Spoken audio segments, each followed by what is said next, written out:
Les deux agriculteurs Daniel Böhler et Hans-Peter Meischler ont développé le décompacteur Löwenzahn. Les premiers modèles ont ensuite été produits en Slovénie.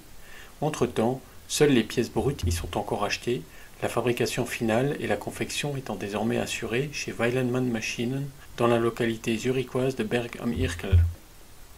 Le Löwenzahn est un appareil attelé installé sur le relevage avant, mais qui peut aussi être utilisé sur le relevage arrière.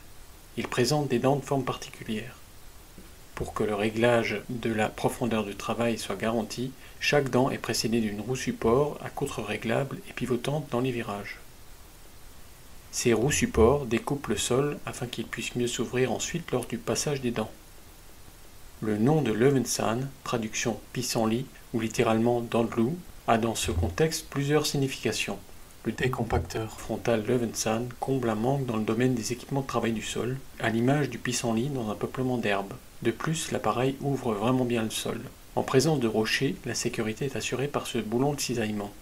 À une pression spécifique, la dent peut s'effacer vers le haut. À l'avenir, une sécurité non-stop hydraulique devrait aussi faire son apparition.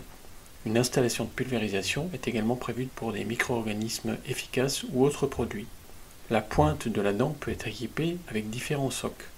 L'angle d'attaque de l'outil est lui aussi réglable. La profondeur de travail se situe entre 10 et 60 cm. L'écart entre dents affiche 50 à 60 cm. La machine est proposée avec 3 à 5 dents.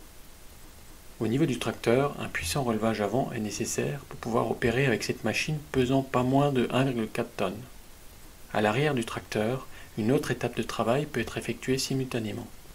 Grâce à cet ensemble attelé ou d'autres configurations, le tracteur est équilibré de façon idéale, le poids se répartissant de façon homogène sur les essieux avant et arrière.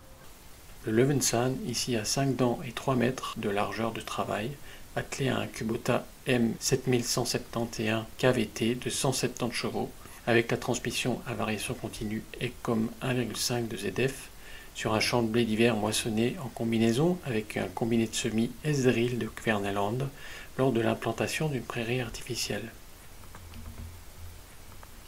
La vitesse d'avancement optimale avec le Löwenzahn est comprise entre 5 et 6 km/h.